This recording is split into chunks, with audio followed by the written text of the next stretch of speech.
Listen to it came from the radio. This is Dr. Feldy. I'm here with Dave Hern. He's an actor and he wrote a book called How Not to Make It in Hollywood. Welcome to the show, Dave Hern. How you doing? I'm doing great, and thank you so much for having me on. It's great to be here. I'm looking forward to it. Thank you for being here. I did a little stalking. I listened to another interview, and you're quite an interesting man. So we're gonna get right into the interview as it's quick and it's a lickety spick. So first question, here we go. Could you give us maybe two, three ways how not to make it in Hollywood in the early 2000s, as the rules have greatly changed recently? Yes, they have. Yes, they have. Um, I will say this, that the full book that I wrote is sort of the title is a little bit of a parody Mhm. because what I really intend to do in the book is give normal, real, actual advice to actors who are trying to make it in the business. And I wrote the book because I wish there had been such a book available for me when I came there, because I went through the system and I did the whole Hollywood thing for a full decade. And I could have used a little guidance. I really could have. What years were you really busy in Hollywood? I was there for the 80s. The 80s, so The 80s to, like, 80s. Yes. 91, something like that? 95? The, the pre-digital age. you Okay. know so everything was manual, everything was on the phone or in the snail mail and all that kind of Mhm, stuff. mhm. Um and also I fell for scams. I Like went what? Like places what? I okay, like Let's hear about it. Give all me a right, scam you fell for. Let's get juicy. okay. um there was a very attractive actress who invited me to go to something called the Actors Group. Okay. And I said, okay, all right, sounds cool. We'll hang out with some other actors. Well, Watch out that's for those pretty girls. well, there you go. Here I go to the Mhm. Actors Group. Well, to kind of sum it up, and I write about this in the book, um, the whole thing was a very carefully orchestrated setup to get $500 out of you. They Mhm. didn't mention that till toward the very end of the proceedings. But Mhm. when you go in, they talk about this is a wonderful group to be part of. It's done wonders for all our careers. It's the kind of thing that you need. You need a support group, et cetera, et cetera. Um, well, of course, the whole thing was one of those extensions of the est movement from back in the 60s and 70s. It was sort of this sloppy self-help kind of group that a bunch of actors threw together to make themselves feel better and to make Huh. money off of other actors. So, Right.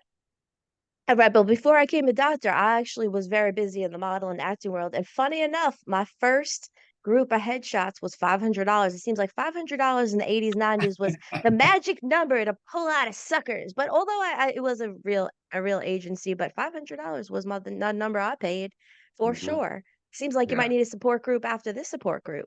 Oh, by the way, that if I can throw out a tip Right, please.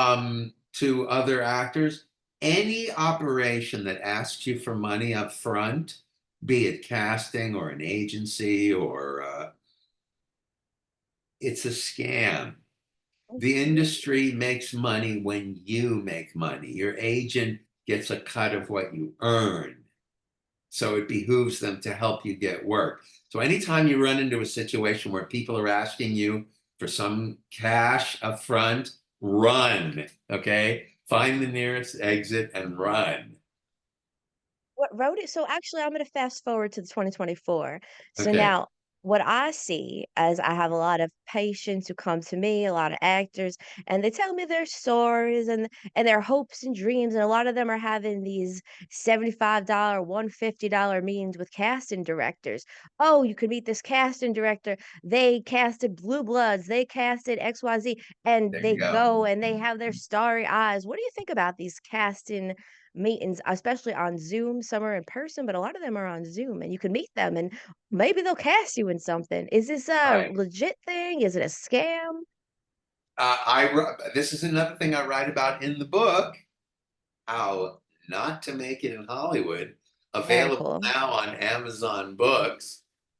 Um, they don't usually tell you what's going on until they've got you. That's what characterizes a scam. They want to get you interested and get you set up and then take your money. Nobody's Mm-hmm. going to tell you right up front, well, what we really want is your money. So Right. please show up and play along with us. Um, be wary. All right. Well said. Very diplomatically said. I don't really practice diplomacy. I practice the medical field. So thank you for Right. being diplomatic. Is I have no interest in doing so. Now we're gonna switch gears and we're gonna talk about you, All Dave righty. Hern. Yeah. So I hope you're excited to get your ego boosted, possibly, or maybe destroyed. We'll find out. All Now right. you're in a movie with Kira Sedgwick and Thora Birch. I was a Yes. big fan back in the day. She was maybe one of the most adorable children to be in any movie in Hocus Pocus, and that's pretty Hollywood. So my question to you, how does like a Hollywood type production differ from the peripheral Bay Area? I'll just call them like off Broadway productions. What are some of the differences that you felt with this film? Well, it's kind of funny. It's sort of ironic that my career actually began to really take off when I left Hollywood. That's You know, my I next was I question. was there just hammering away at it and banging my head against the wall. And then when I finally got fed up and said, "Oh, I'm out of here," I came up here and I've worked more in stage, film, and TV here than in the whole decade that I was in Hollywood. Go figure. I I had believe it. difficulty getting an agent there. I didn't have any difficulty getting one here. Um, and this movie with the Hollywood stars in it and stuff, I got here in Northern California. Hollywood didn't What's have your anything to address? do What's with the it. address in Northern California? What's the I beg your address? pardon? I said, "What's the address in Northern California? Where can all these actors go to get some work? Give them the address, the postal code, give them the door. Back door, front door, what do they do?" Right, right. Yeah, boy, I wish there was a magic place where all the acting is happening. Um, No, I have an agent up here. I went and auditioned for this thing, and boom, I'm in a Hollywood movie that's shooting here in Northern Mhm. California. By the way, I hope people will go see this. I think it's going to be a terrific movie. It's written and directed by a woman named Emily Abt, who is a kind of an up and comer. I think we're going to be hearing a lot more from her. She's the writer director. It's an intelligent story, very modern. It deals with a lot of modern issues about sex roles for women. The leading character is a woman who works for the public defender's office, who's running for mayor. It's about her life and her children and how she balances her world. And it deals in the story with a lot of really contemporary issues, and I think it's going to be a goodie. What's the name of this movie? Thirsty is the title. Thirsty. Thirsty. Yeah. I'm quite thirsty, as you see, I'm drinking nonstop on this interview. Alright, so Thirsty, we're gonna see Thirsty, and we're gonna see you, and what type of role are you playing in this? Oh, by the way, I'm going to the first screening of it tomorrow night. So Oh. I haven't seen it yet Oh, since you I haven't did the seen it yet? work. Yeah, this is the Oh. first screening I'm going to tomorrow night. Oh. I play um, well, the lead character um, is played by Jamie Newman, and she works for the public defender's office. I play her boss in the public defender's office. I'm the lawyer guy who coordinates the public defenders. I enjoy doing it because the guy is a real guy. It's not a stereotype role. He's sort of like your workaday bureaucratic guy who tries to be a good boss. And I saw some levels to the character that I could bring. So, and it was a thrill to do. I thoroughly enjoyed working with the writer director, and Jamie Newman, who's the lead actress, was terrific to work with. Nice. All right, we're gonna switch gears to another question. Another question.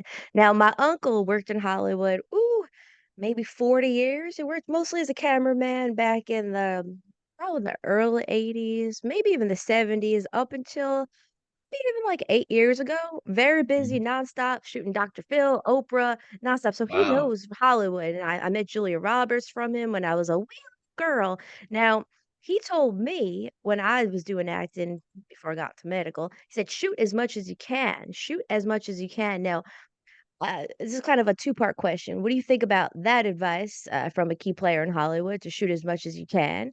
And then also, we're going to kind of mix this in. We were talking about Vincent Price doing a silly, stupid seaman movie, and he said he loved it, the stupid movies. So, what's kind of your experience when it comes to stupid movies and shooting as much as you can and being kind of willy-nilly when it comes to picking your roles? I do not fault at all guys like Nicolas Cage or who just work, whether it's a great movie, whether it's a stupid movie, whether it's a blockbuster, or whether it's some rinky-dink thing. I don't blame them at all for that because I love to work. In fact, I did kind of a silly TV show a bunch of years ago down in LA. It was the Freddy Krueger's Nightmares, the TV version. And, it was kind of rinky dink. The dialogue was a little silly, but I loved every minute of it.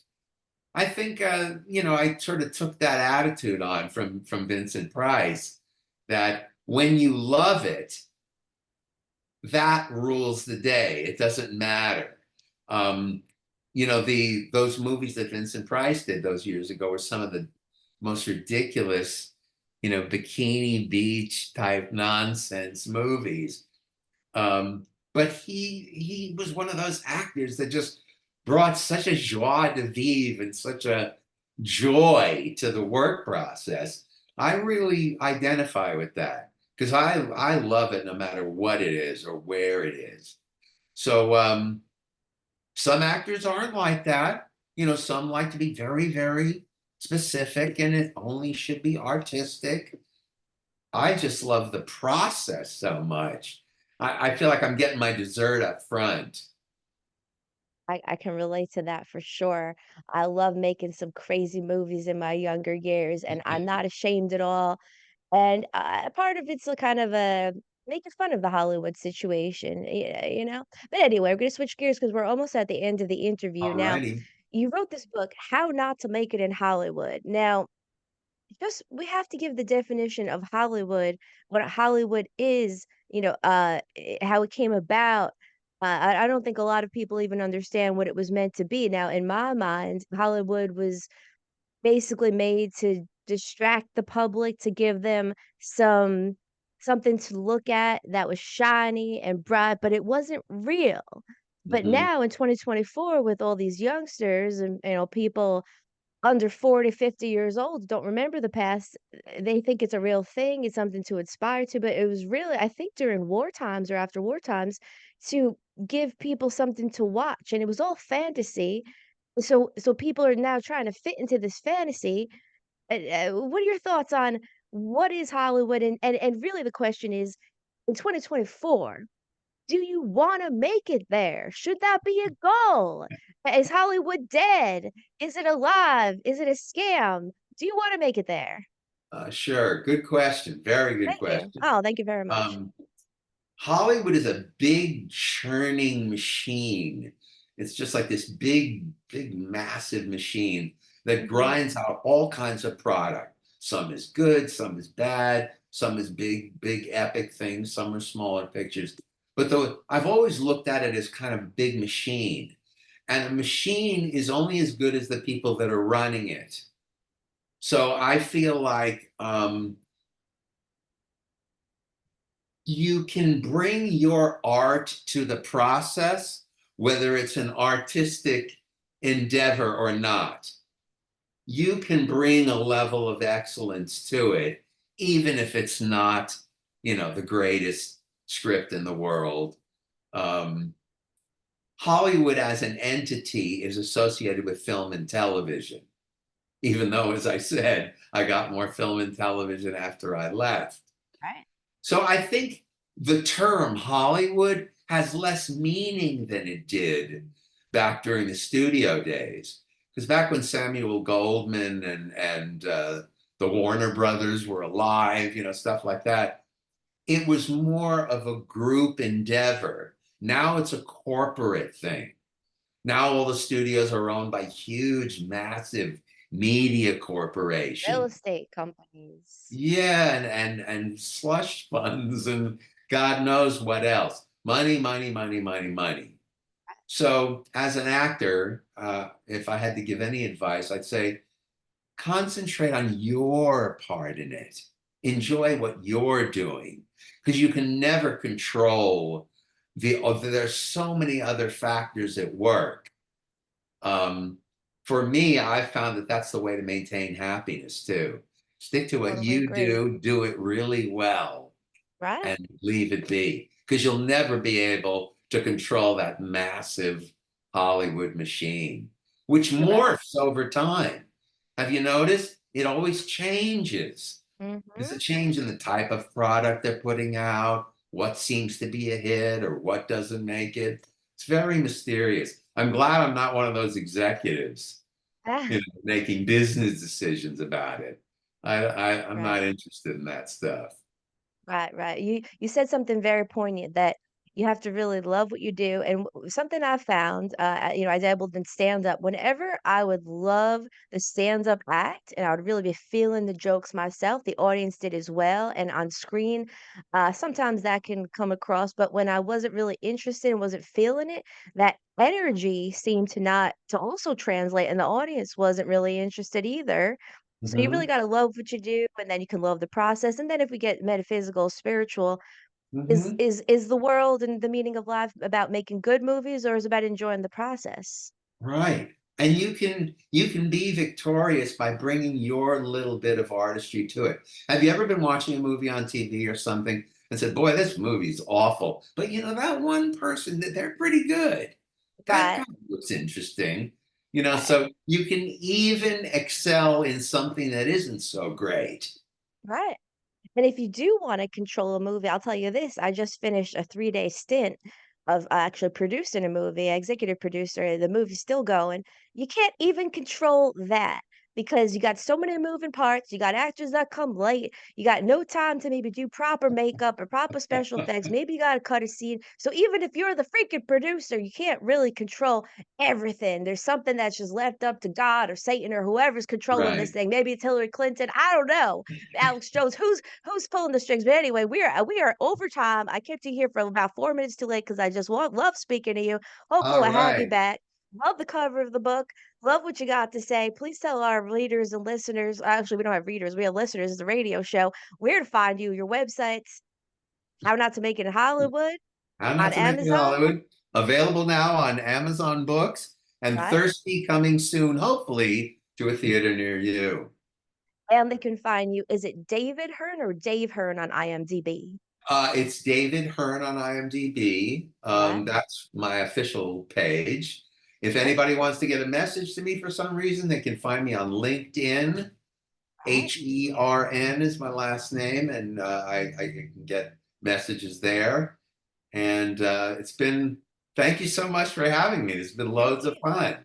And I'm gonna give you one tip unsolicited. So you're David or Dave Hearn, with certain groups, but maybe you want to break into that Spanish market. I have a Spanish song, more Spanish music. You could be David Hernandez. Just an idea if you want to go, bilingual, and maybe you could do a feature on one of my songs, and we'll have you as David Hernandez. I don't know. We'll see. Just an idea.